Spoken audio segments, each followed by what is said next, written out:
Welcome, Mark. Welcome to the SRMC Tribe Podcast. Thank you, guys. Looking forward to this. Great to have you on.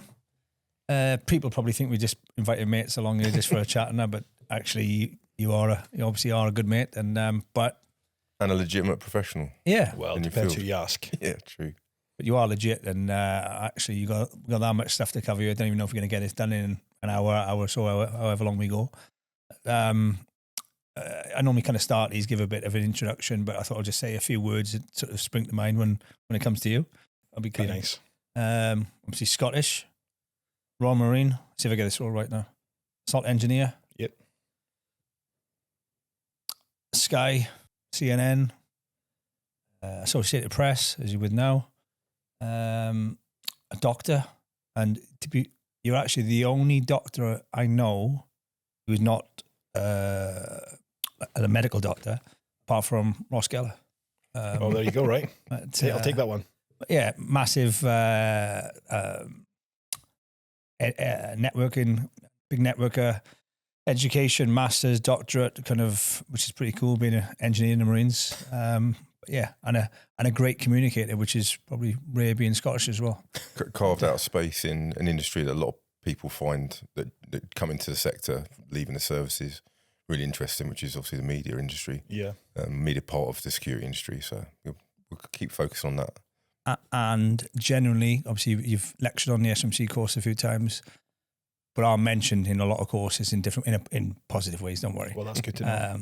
Yeah, why didn't you? I suppose start at the beginning, mate, and kind of give us I'll try and keep it brief. I think it's a bit of a cliche now when everyone says they're from a working class background, but I started there like most of the guys in the military. I didn't want to stay in my hometown, a place called Dalkeith, just outside of Edinburgh, and thought, what am I going to do in my life? I left school with minimal qualifications, which is something I've followed up in later life. Became an apprentice heating engineer, for a better word, and thought, this isn't life for me. But luckily back then I could lift heavy things, enjoyed rugby, and I was actually in the cinema and I seen, you'll remember this, it's the 99.9% did not apply with the world's longest underwater tunnel. Yeah, that's what we were doing. And I was like, you know what, that looks quite interesting. So at 19, I packed up and went and joined the Marines, and something I think when people talk about the Marines retrospectively, like, I love training. Training was fantastic. I hated it. It was horrible. It was hard. And I really struggled with the fitness aspect of it initially, and the sort of sleep deprivation and the mental challenge it gave. I thought was something which was a challenge. But yeah, I'm sick of people saying they love training when we both know it was lies. Yeah. You should, that's rose tinted glasses. Yeah, it really is. Like, you love like probably the characters you're with and little elements of it. You love the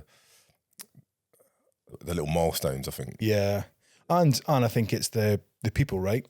You join with lads you've never met before, from all different walks of life, and you become really close mates, and you go through difficult times, and you build that resilience muscle. And I think it does, it does build you as a person, which is interesting. Yeah. Did you enjoy your time though once you got through training? I did. Yeah, I loved it. I also went straight to 4-5 commando. Not a choice that I made myself. It was not? No, I put 40 and 4-2, and they thought no one's going to understand the word you're saying. Yeah, fair one. So they sent me north of the border, and I loved 4-5. Spent a year at FPG Comanche, or now it's 4-3. But all my time was at 4-5, served in Iraq and Afghanistan. Honestly, Iraq was a bit of a chocolate tour, 05. And Afghan was 08, 09, and then left straight after that. Spent 6 years in. Really enjoyed it. Assault engineer. Assault engineer, Marine the whole time. Joined the Marine, left the Marine. But yeah, I loved it. It was a lot of experience. And I think the values you pick up in the Corps is what probably sets us apart in the corporate space than there are a lot of other cap badges and services. I think the sort of cheerfulness in the face of adversity is something which I try and take with all my teams in the way I deal with them as a leader. And that's definitely one which I find valuable, the cheerfulness in the face of adversity, because in this role, it can be challenging. Yeah, but what made you leave? Did you just had enough? Or I think I was always planning on leaving. I think for me, it was the Corps was sort of a way to escape my home local town and sort of a second apprenticeship, shall we say. I was planning to leave before I went to Afghan. Me and a couple of other lads, and it was always that thing where are you a Marine if you're not done Afghan? And back then it was the tour we all did. So I took my trip and stayed at Afghan and timed it perfectly that I literally spent 2 weeks on camp after post-operational leave and then left. In all honesty, I think when like a lot of lads leave, I sort of struggled to adapt to Civvy Street. Everyone mentions the PTSD word, and I wouldn't say it's anything to do with PTSD. I think it's just losing that tribe, losing that. Did you have a plan when you first were thinking about leaving? Oh, did I have a plan? I'd say no. I was a heat engineer, so I went back and did that. I started my own company. It was actually really enjoyable initially, setting the company up, getting people working for me. But then after about 6-7 months, I thought, this isn't fun. Why Did you go back home, this? or were you staying? I went back home to Scotland. It was a complete shift. And I think leaving the Corps at that time, post-Afghanistan, you leave all your mates, you leave your social circle, you probably make some bad life choices when you leave initially. And I sort of decided after maybe 6-7 months of having my own heating company, this isn't really for me again. And I sort of I sold everything off and did the Ronin CP course, went to Afghanistan and really started in the security industry. And weirdly, at the time, it felt like a bit of a knee-jerk reaction. It was probably one of the best decisions I've made in my life. That set you on the path to... It was the start of it. Now. It was the start of it. And interestingly, about the SRMC course, I think we spoke about it when I was last up. One thing I think the value of that course is I spent 5 years when I went back in private security trying to figure out what I wanted to do.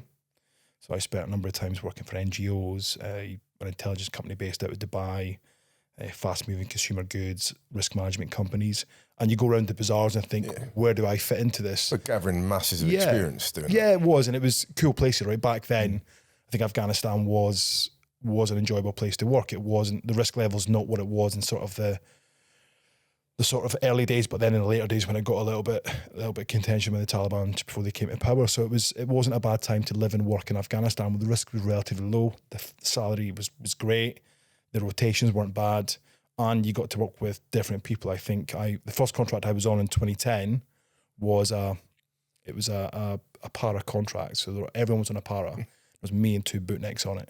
I talk about building resilience. It was definitely an experience. Yeah.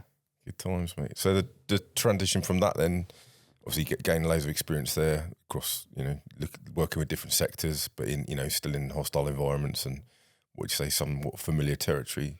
To then, is that when you then stepped into the media game? Yeah. So again, I spent 3-4 years in Afghanistan, the Middle East, and then I pivoted to sort of sub-Saharan Africa. Lived in Nigeria, a couple of years in Kenya, and a bit of time in Somalia. When I was in Somalia, I sort of came across this news crew. And within the NGO and humanitarian sector, there's a level of risk which you accept, and there's a red line. And I spoke to this news crew, and it was in the MIA, the airport in Mogadishu, and they were saying they wanted to go to a place called Baidoa, which was 250 kilometres or miles, sort of northeast, if I remember right, off Mogadishu. And back then, they wanted to go by road, and I was like, that is mental. Why are you doing this? And the way they explained it to me was, there was reports of a famine. We need to get that story. The impact of that story is greater than the risk that they're taking. So their risk versus reward was at a level, and the risk appetite was at a level I'd probably never dealt with before. I found that very interesting. When I started looking into it, thinking, how do people manage journalists? There wasn't a lot of research. There was a couple of people doing it. It was generally ex-Paras, Marines, SF, being attached to a news crew to provide a level of insurance, but there's no risk management practice applied. So after that experience, I was like, look, this seems pretty cool. I like the idea that they want to do something they're passionate about, they've got a vision for it. How can I help them get there? And that was sort of the first exposure I had of media safety. And in all honesty, I hounded the BBC. You missed that one, Pete, when you were giving the introduction. I didn't want to jump in. You've not done your research. That's the big step. Yeah, come on. Next time. I do remember actually that you were in.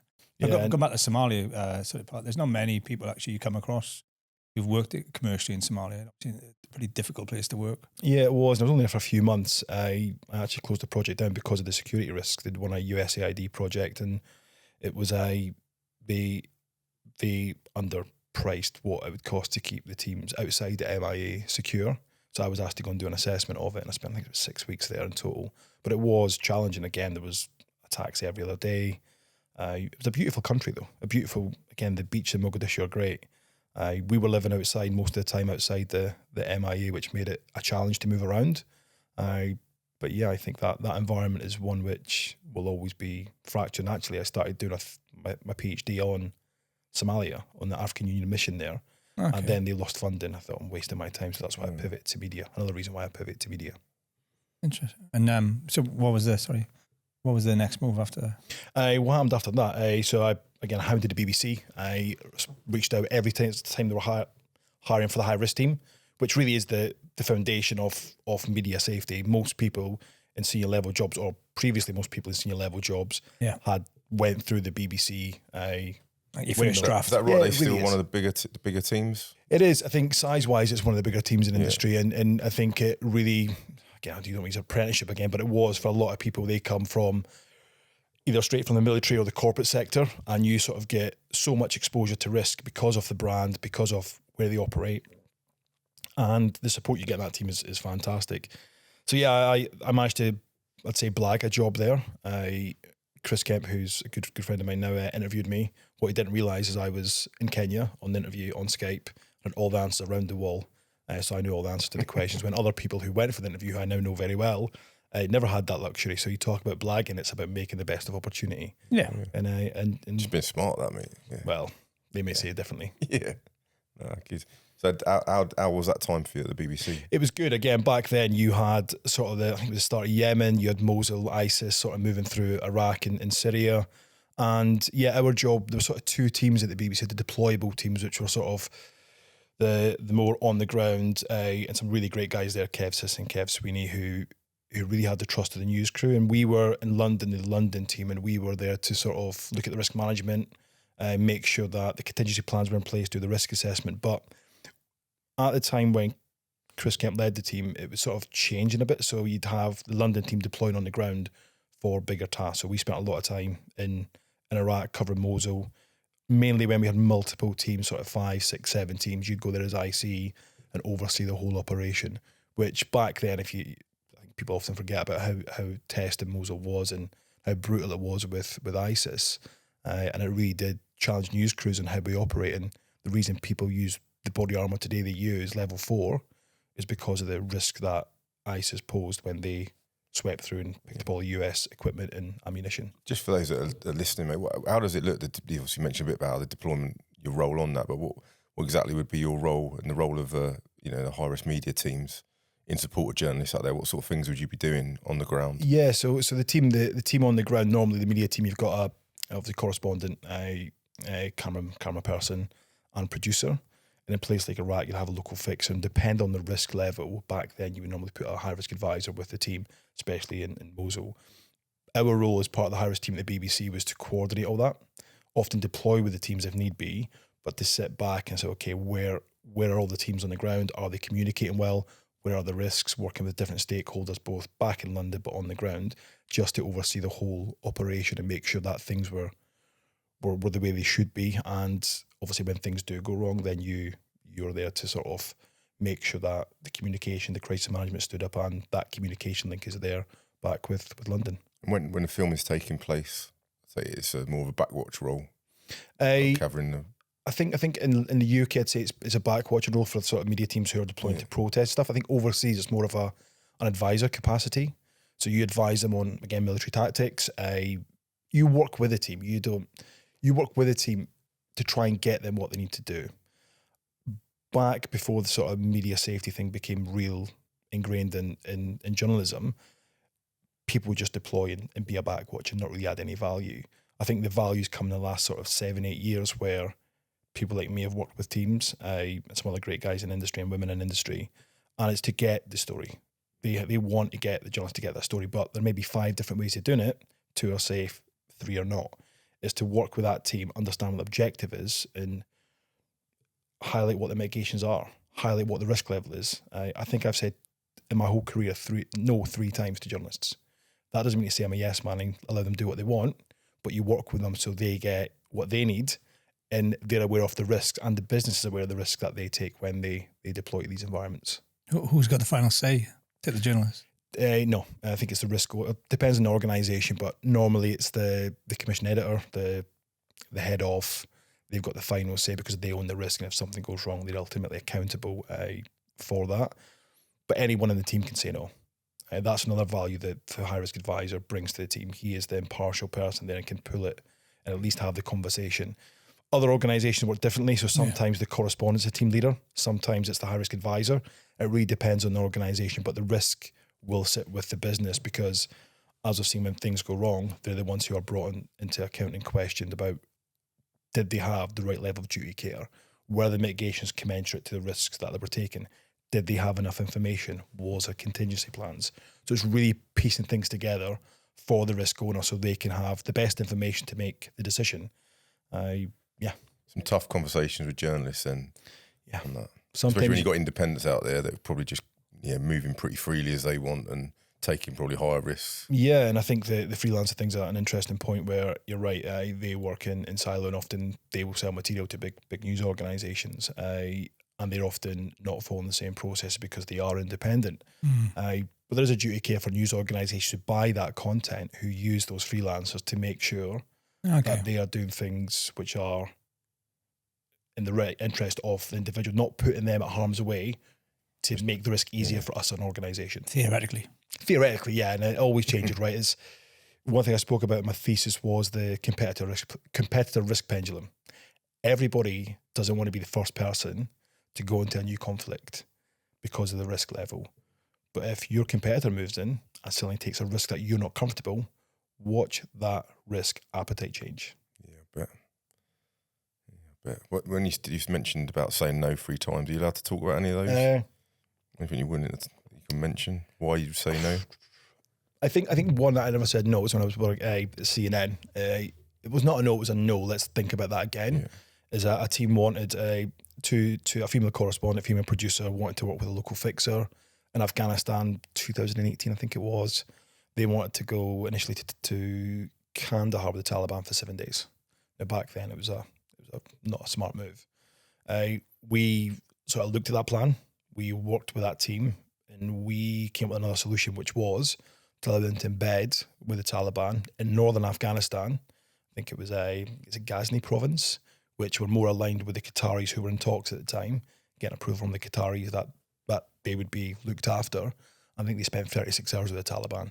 So it wasn't a no, it was this plan, like in the current form, doesn't really work, and it will not be signed off by the organisation. The risk level is far too high. But by going and working with us, and it was a long process, it wasn't just a case of let's change a few things. It was looking at training levels, making sure the local fixer had the contacts and credibility.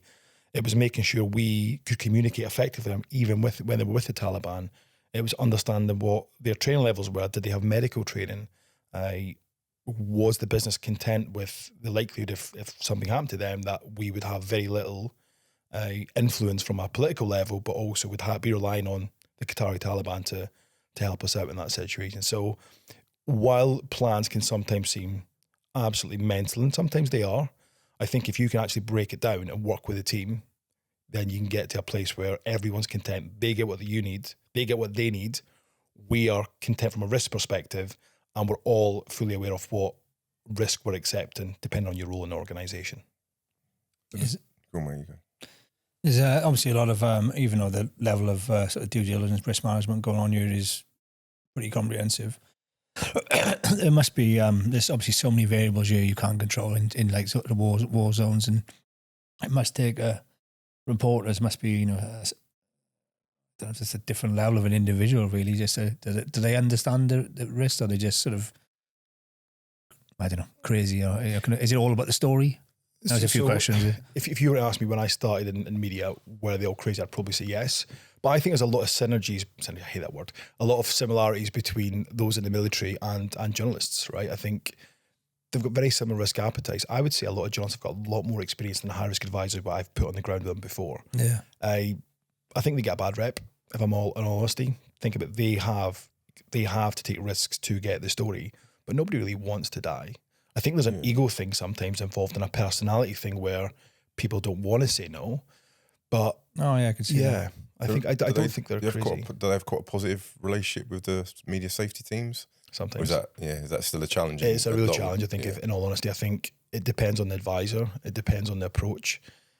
And it is ego, right? If you've got, say, somebody who's been a high-risk advisor for 5-6 years, they think they have seen and done it all, and they put them with a very experienced correspondent who, like I mentioned, some of the correspondents I've worked with, I've spent more times in conflict zone than anyone I've known.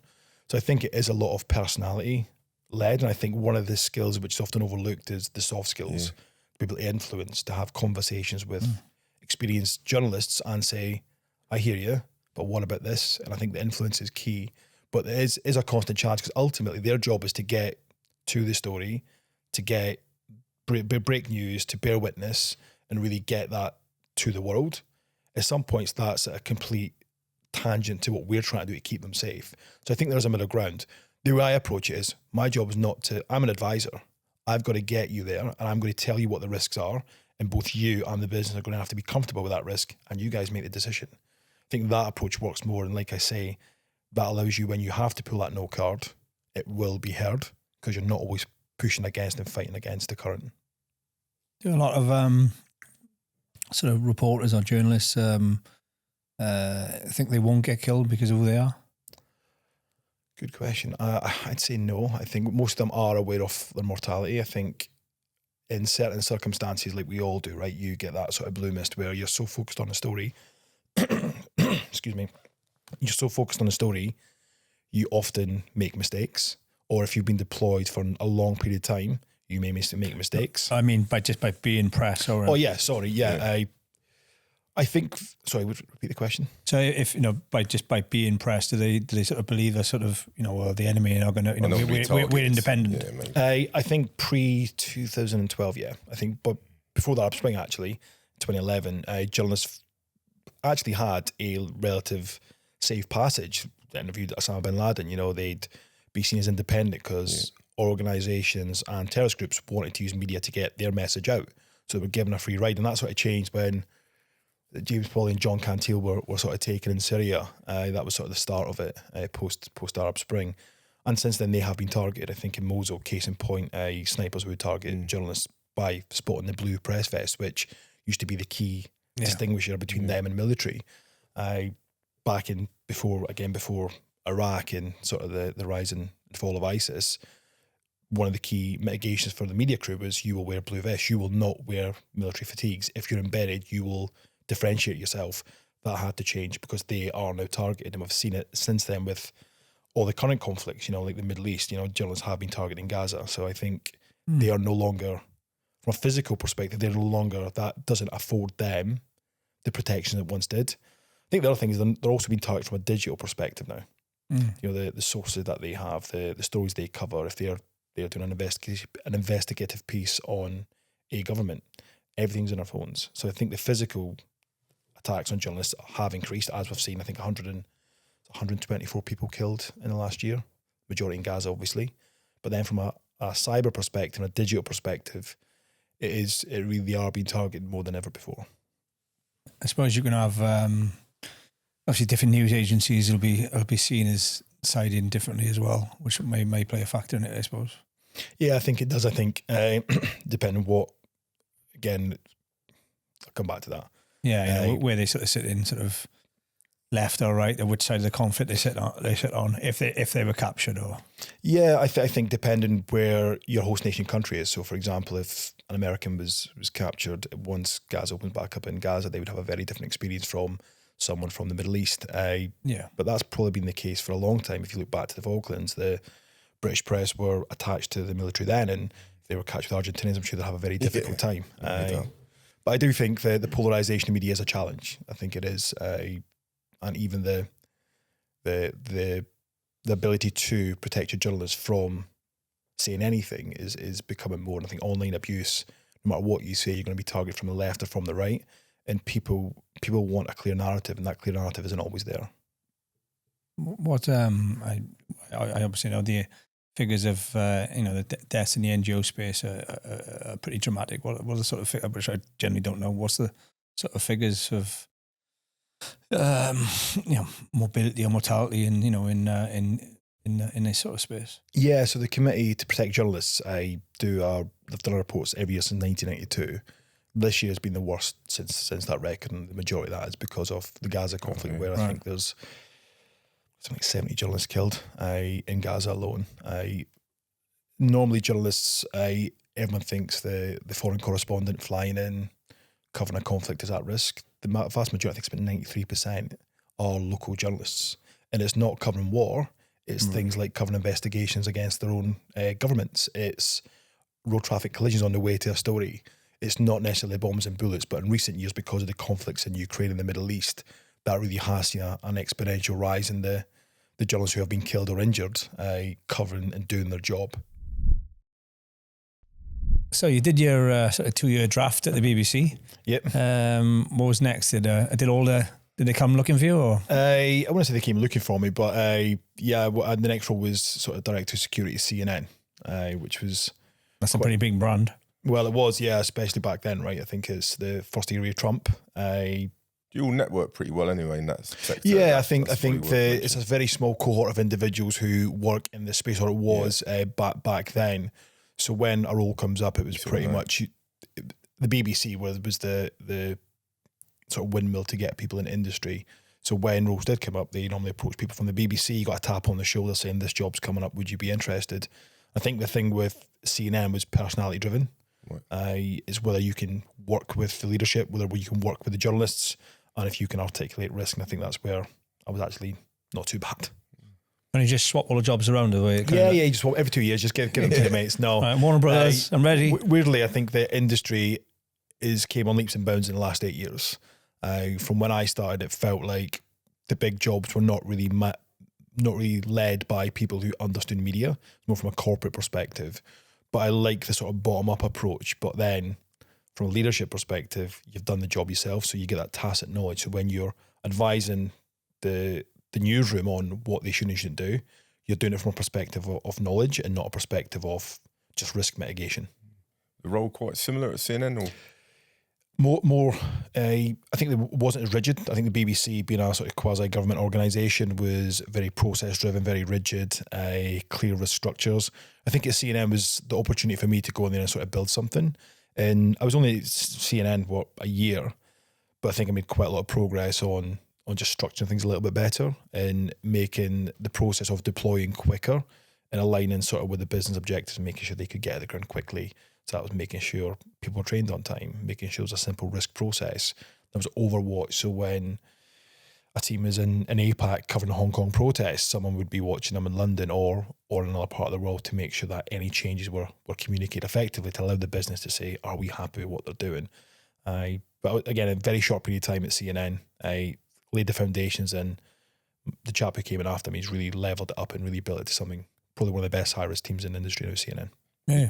Just high-risk roles that you did with CNN, or did you get involved in other sort of projects? I sort of building a sort of risk framework, but it was really to support journalists in high-risk locations. I think the scale, and my role was outside the US, so I think CNN International is very different to CNN Domestic, and really would focus on the 20% of risk. You can't support every single journalist, every single deployment, and if you do, you're going to be burnt out. It's a very small team back then. So you focus on the higher risks because that is where the exposure really lies for the business. Well, yeah, I think it's the person who replaced you come and spoke on course, and you can tell he's top of his game. And weirdly, when we're talking about Mike Pratt, and really, really good at what he does. But when he came through the BBC as well, and when he applied for the role, I was like, he shouldn't get a job. Straight from the military, don't give that man a job. Yeah. I was like, nepotism, para, we're helping out. But what I would say is he came in, worked really hard, had really good personal skills, and knew his stuff. And he has built, again, like I said, an amazing team at CNN. He's been there quite a while. Yeah, now, but for 4 or 5 years now, maybe a bit longer. And he really has sort of driven a lot of, especially the kinetic stuff in Ukraine at the start. It was him and his team who were providing information, which actually helped not just other news organisations out, but also freelance. And I think that's the unique thing about it being quite a small sector within security is it is a sort of cohort in itself, a tribe in itself, where you have to have that mutual support. And I can count in my hand 3 or 4 times in Ukraine alone where I had to rely on other security advisors from other news organisations to support me and my team because there just wasn't mutual support at the start. So that sort of knowledge and network is a force multiplier when you're in the small sector. Yeah, I was going to ask that the power of the network, especially in that space. I guess you can't operate without relying on networking in everything we do. Yeah, and I can imagine that if you've got those relationships because you're such a small niche. It is a niche business, really. The media teams. In an example of that could be is if you think at the start of the Ukraine conflict, a lot of people forget that when Ukraine happened, a lot of people fled from what was the front lines back then to Lviv or even out of the country or get as far away from the the conflict as they could. What that did is it reduced resources for news crews on the ground. So you had 2-3 vehicles, 2-3 fixers, you had a setup. As soon as the war kicked off, a lot of people, rightly so, went to look after their families and moved as far away from the conflict. That sort of left a lot of crews and news crews sort of strapped. And there was an incident, I think it was a few days after the start of the war, when I had a news crews, I think it was Zaporizhia, and they were basically attacked by, pulled out the car by a sort of local militia. So 25,000 weapons were given to local militia to protect Ukraine. They didn't speak English. They were, they were obviously extremely worried what was going on. They were hearing the word Russian saboteur, and they mistaken our press team, although they had press on the van, clearly English, had press cards, they mistaken them for Russian saboteurs, and they were pulled out the car. Again, a challenging time for the team. We then moved them to the nearest town, and we had to get support to them. And the only way I get that support was through Charlie at NBC. He sent a vehicle down to support us, to get us back to where we need to get to. So I think that mutual support element within the safety realm of media security is very different to the editorial side. We never share plans editorially, but from a safety perspective, one positive in this field is that people are willing to help other people for the right reasons. Yeah, didn't know that. Right, so you obviously done you're at CNN, and so I see they're getting rid of you, or you're going for you got a change again. What it is like you stay in a job long enough till you don't get found out, and I like collecting badges. Well, it's some big brands so far. Who was the next one?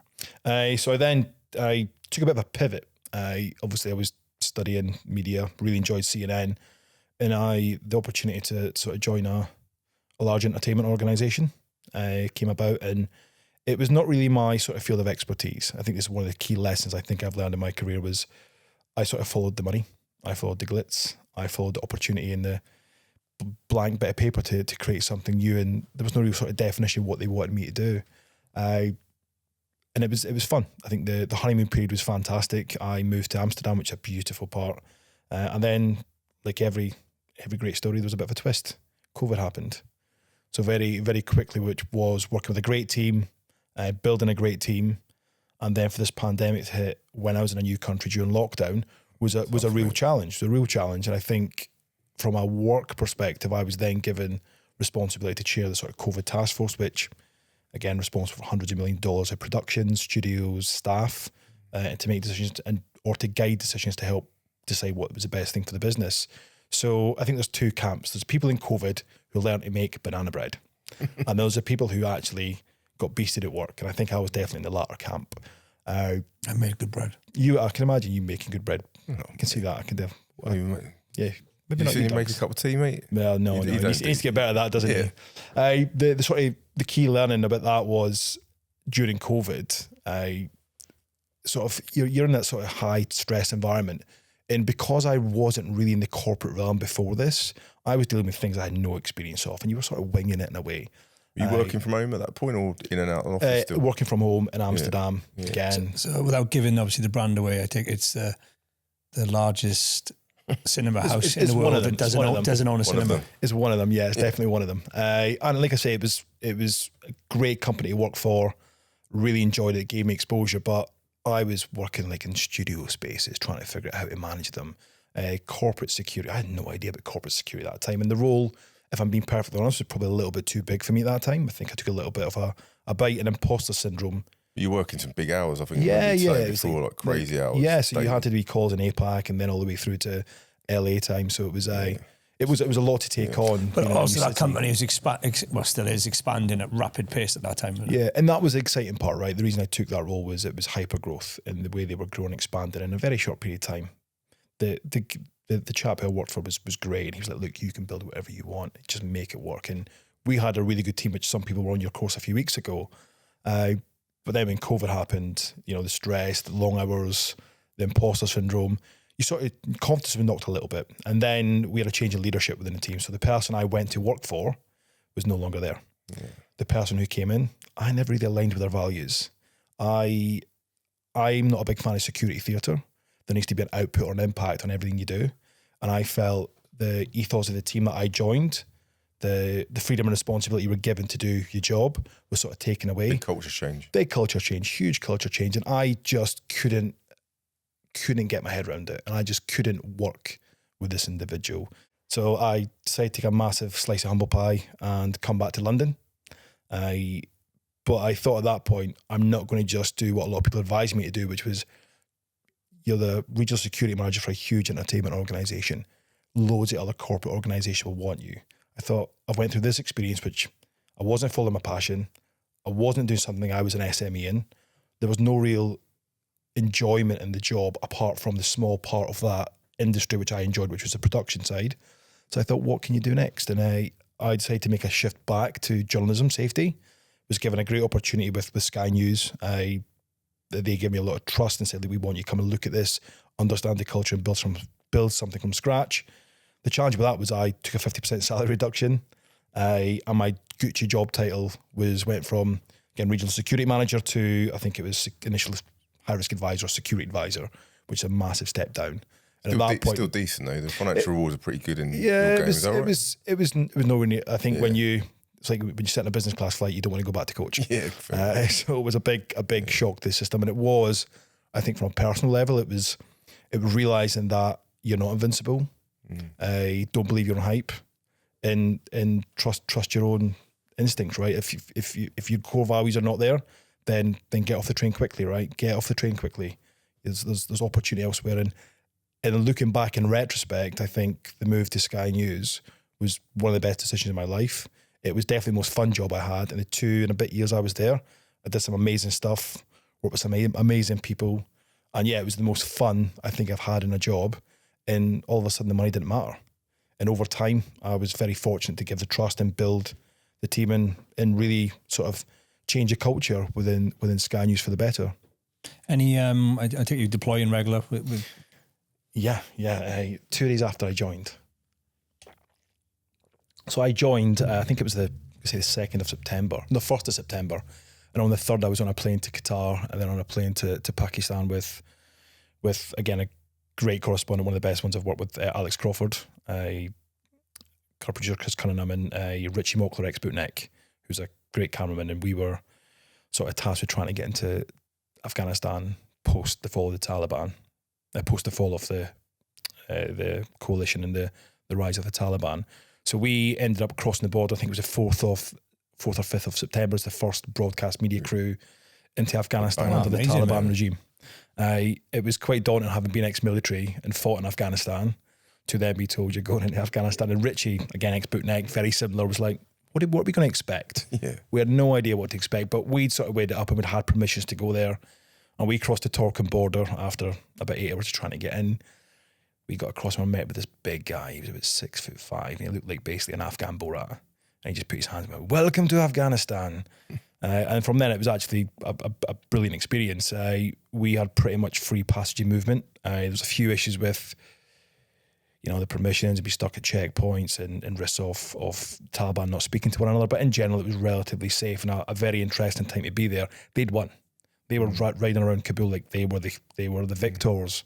They were in Dostum's palace, eating his food, drinking his booze. Like people don't talk about this stuff, but they were really doing a victory lap, and we were fortunate enough there to witness this because no one gets to witness this. And I think that the most interesting part of that trip for me was we decided a few days after being in Kabul to try and get out of Kabul, which under the Afghan government would be very difficult permission-wise. And we went to Bagram, the largest airbase in Asia, which obviously the US used extensively throughout the early 2000s until they left in 2014, I think it was, from Bagram. And we managed to blag our way in. They were not letting anyone in. And by our persuasion and bullshit, we sort of said to Taliban on the gate, we're waiting on a Taliban commander to come in. He's going to let us in. He's like, no, he's not going to let you in.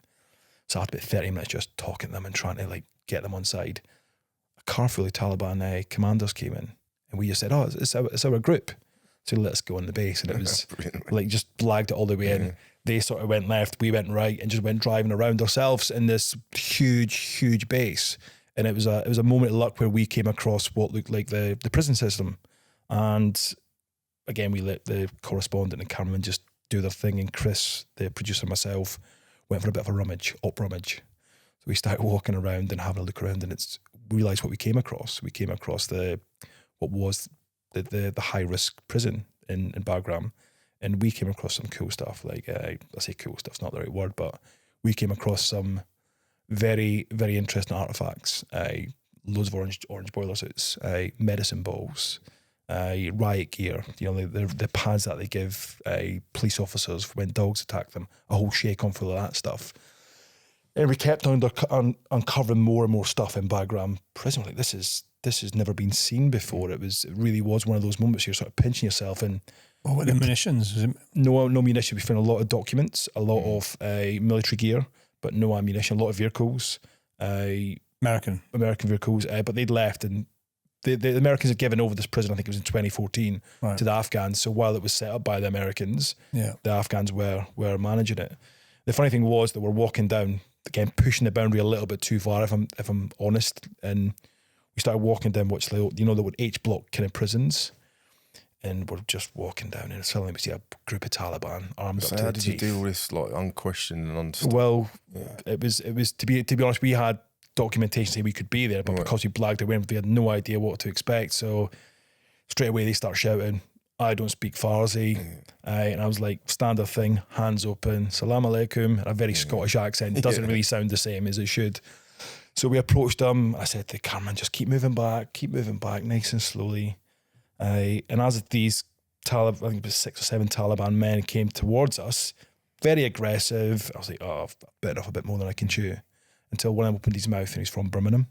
And he's like, "Oh, where are you guys from?" I was like, "Oh, Sky News." He's like, "Okay, crack on." And gave us full access to the prison, and we then pushed on. Yeah, another one who said he loves Sky News as well. Yeah, exactly. That's what he said. Something like that. Yeah, it was something like that. Jeez, I think I actually mentioned a correspondent by name. But yeah, he gave us freedom of movement around. Said, "You guys crack on," and we pushed it on further, and again found the high risk wing where the sort of torture chambers, the cells, and I think it was 6-7 days before that is when the prisoners escaped, and they just left everything. So in the high risk wing, there's probably about in each cell about 80 people, stuff for 80 people. They would never come across the guards. The guards would control everything from the top. There was hoses. It was really from being military and being in these environments where you think you're the good guy, and then you see this, it sort of questions your morality on it. You think, okay, were we the good guys? And although it was the Afghans in control of that prison, it was clearly set up by the coalition back in the day. So it was sort of a moment where me, Richie, Alex, and Chris are sort of sitting there going, "Wow, this was something." And the real kicker was we'd done all the filming, everyone's quiet, we're about to head back to Kabul for the night, and as we walked out, we seen one of these torture chairs, and with the shackles on it, and we're like, "Okay, we know what we found now." And it was one of those surreal days where you just think, wow, it's from trying to blag to get into a prison to seeing all that stuff in one day was quite impactful. And that was a big story. I think it was, but it was buried. I think a lot of these stories, a lot of them didn't come out. Yeah, a lot of them. So I was going to say, I can't remember that story at all. I'm seeing bits of, vague bits that were getting leaked out to the press or whatever. Not, something of that, magnitude. Yeah, well, I think it was where the US coalition took people to detain them back in the day, but once it was handed off to the Afghans, you sort of lose sight of it, right? But on the article, on the piece that Alex put out, it sort of goes into detail. But yeah, it was definitely a moment where we're like, wow, this is something. Can you still find that article? Can I still? Yeah, still there. Put a link to that. That'd be quite interesting. Yeah, it was one of those days. Oh, mega, mate. And getting away from there, pretty seamless, or do you have issues? Yeah, no. Again, like outside the prison was fine. And then really at that point, the Taliban were very accommodating. They wanted to tell their story. They wanted media to be there. And then the next coming days, more media crews came in. And I think we were there for 13 days before we managed to get a flight out.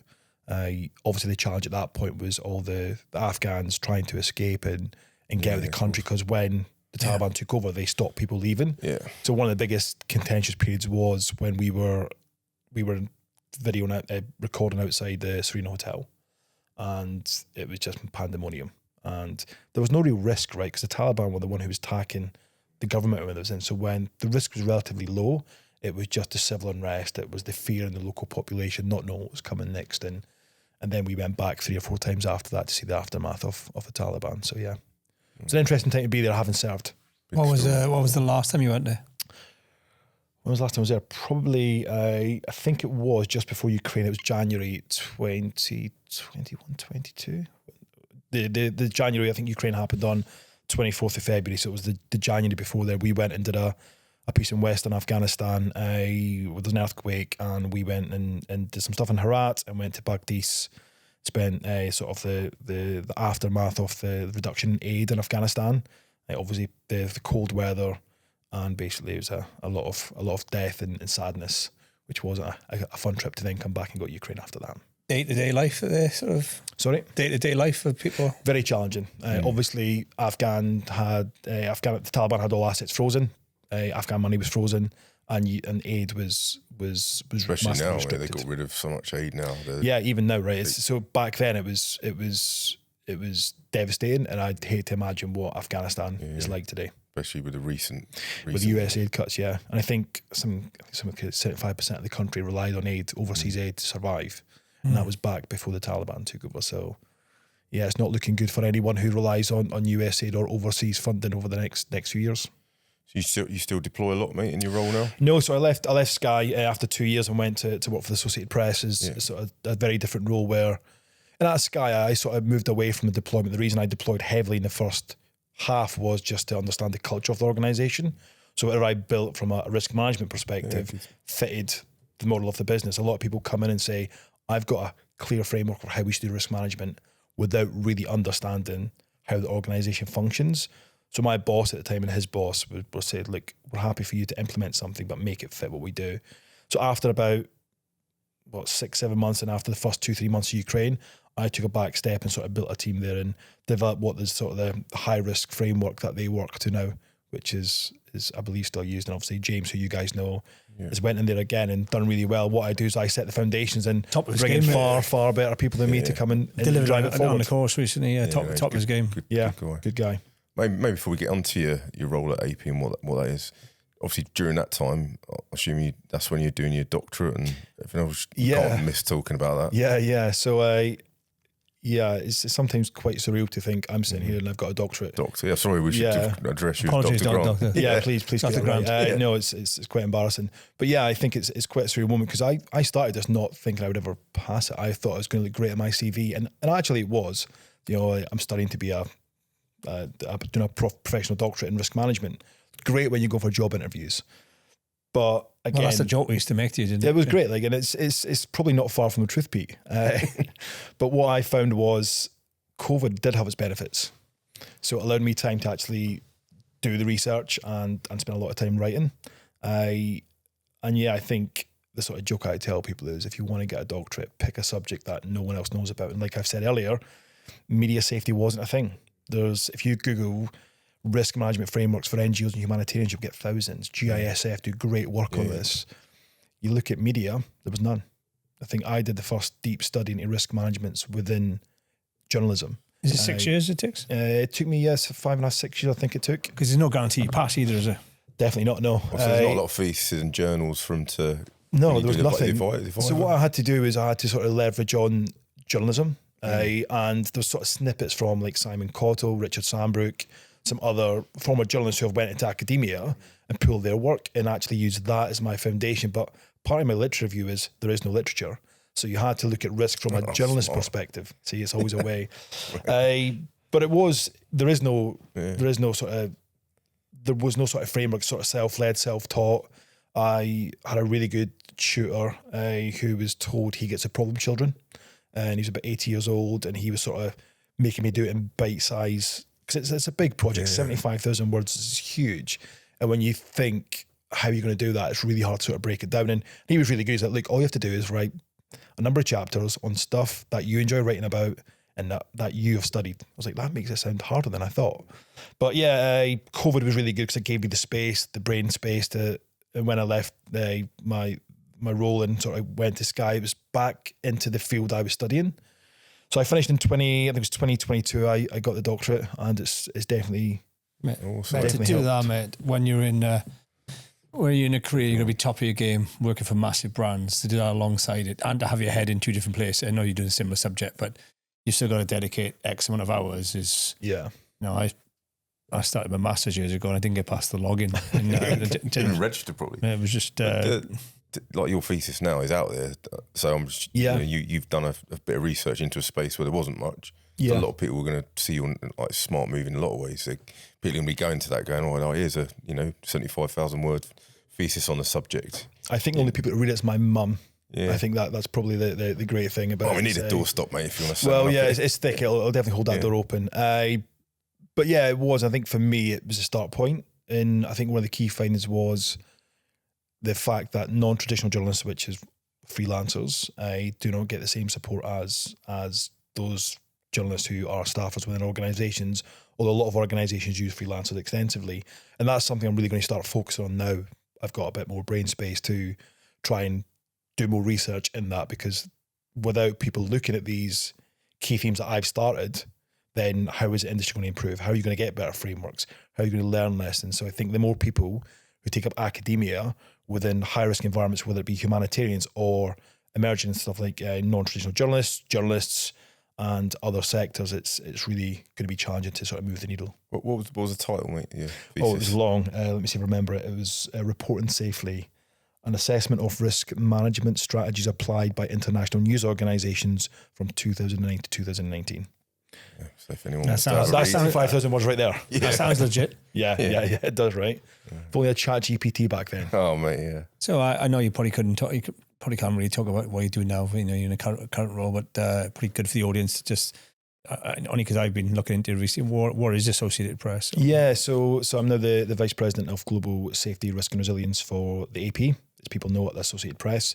They are a US news agency, so they're not a broadcast, they're not print.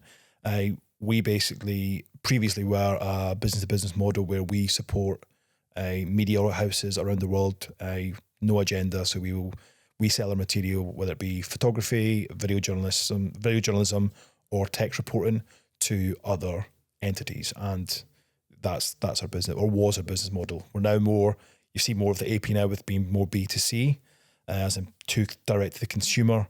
But yeah, we have got, I think it's about 1,700 journalists and thousands of freelancers globally working in most regions around the world. How did that move happen? Sorry, mate, just step back a bit from Sky to there. So I wasn't looking to leave Sky. I love Sky. Right. I think as a brand, it was absolutely fantastic. I really enjoyed working with the team there. Some of my best friends are there. I was at the RTS the other night and it was like a bit of a reunion, walking around tables and speaking to people. I really enjoyed it, but these jobs don't come up much. I think the AP as a brand globally outside of the UK is well renowned. Some of the best photography ever taken comes from the AP. Some of the most iconic photos from things like Muhammad Ali, Vietnam. And if you even look at things like the recent Donald Trump assassination photo, his hand in there, that was an AP photo. So I think the brand is very powerful, and to come in and be tasked with building their not just physical risk but physical, digital, and psychosocial safety program is quite a big challenge. And when you look at the scale of the organisation, the countries we work in, the use of freelance, I think from my sort of progression, it was good. And the other reason as well is it is a non-profit. We are just there to advance the power of facts. So there's no agenda. We are not paid by a conglomerate. We have got a very unique business model where we don't rely on anyone's influence to achieve what we need to do as a business. Kind of off topic, but what do you? I suppose it's classed as a war film, but it's not really. It's more about the sort of news teams and how harrowing war is. What do you think of Civil War? The film? I've never seen it. Oh, I've never seen it. I deliberately never seen it because it was before the US election. I was like, there's not a chance I'm going to watch that and give myself more anxiety. Oh, mate, that was a good time for you. Yeah. You should watch that, mate. It's a hard watch, but it's a good film. Yeah, I'll add to the next plane journey and see if they've got on there. But what's next for Dr. Grant? Oh, that's a big question, isn't it? I think not really done yet. I think I like the space. I found my niche. I think a lot of people spend their careers thinking what they want to do. I think I've got a great cohort, tribe, whatever you want to call it, within the media security space. There's some great people in this space who are driving it forward. I think I just want to help drive it a little bit further. Like I say, the freelancer safeties is something I'm really passionate about, making sure that they get a commensurate level of support and they are looked after the same way we look after staff to the best of our ability. I think a big thing I'm focusing on over the next few years is sort of convergence of risk. We always think about operational risk, but we don't think about how our part of operational risk from a physical security and digital security perspective actually may impact other parts of the business, such as reputational risk, financial risk. So I think working out how we can bring that together in a framework to support news operations going forward is something which I'm going to start getting my teeth into. But yeah, who knows? What for those wanting to get sort of a step into that world? So I know that obviously jobs are limited or roles are limited. How would you go about advising someone who's got an interest in, I really want to go and work in, media high risk safety or in that space? How would you approach it now? How would you become the next Mark Grant? Yeah, Dr. Mark Grant. Yeah, thank you. No, how do you? That's a very good question. I think ultimately it's a very small sector and it's growing, Mike. It is. As the times we didn't know anything really about this space, in the early days of the SRMC course, but now it's so popular. Everyone wants to do it, but there are a lot more people doing it now than it was previously. Yeah, and I think the conflicts of the last sort of 5 years have definitely pushed that on a hell of a lot. I think if they want to get into it, they have to realise the realities of it. It's not easy. Now, I think a lot of people have said to me, I could do your job. I think on one of your courses, one of your core walk times, like, I could definitely do your job. It's like, okay, I don't disagree with you. 90% of the time, anyone on your courses with a little bit of experience of working in high-risk environments could do my job, but it's that 10% which comes with knowledge and experience. And I think a lot of people want to jump straight from the military, the police, or Civvy Street, which we're getting a lot more really good high-risk advisors and leaders in media specialists who are from Civvy Street. They have to do the hard graft. So work with a consultancy, work with a consultancy to start with, be a back watcher, be a high-risk advisor, get that tacit knowledge, understand how a news crew works, and don't be scared to get in at the deep end and expect to walk into a high job. I think something that really irks me is people leave the military or the police at a senior level and expect to walk straight into what we do in a senior level role. Those days are gone. They really are. There's people with experience, tacit knowledge, and built their own brand from scratch.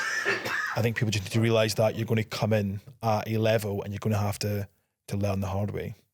I think you mentioned the soft skills being absolutely key in that space. I imagine, I haven't worked in that, but that's got to be one of the top things that someone needs to have to be able to succeed. I'll take it back to Mike Pratt, right? Again, soft skills is so important to be able to articulate risk, but if you can't do it in a way which is palatable to the message you're trying to say, you might as well not be there. I think soft skills are important. Your network, we keep mentioning the word network, but that is probably really important as well. Get out there, speak to people, offer to take people for a coffee if you want to learn about how other people do this. But your network is the force multiplier in the media industry. It's the thing that will set you apart from other people. The more people who talk, the more information you share. I think that's the real value of this sort of small cohort of individuals who work in the space. Great bit of advice to end on. Just end it before Pete coughs up his other lung. Surprising stuff. Inspiring stuff. I'm glad you survived this podcast. Yeah. He's still going for another day. Yeah. No, brilliant, mate. Thanks for your time. There's obviously, we keep saying on a few, we've definitely got other conversations to be had and delve into a little bit deeper as we go on, but we'd love to get you back, mate. But yeah, brilliant. Thanks for your time. Thanks, guys. Yeah, fun. Brilliant. Cheers. Brilliant story, man. Thank you. Thanks, man.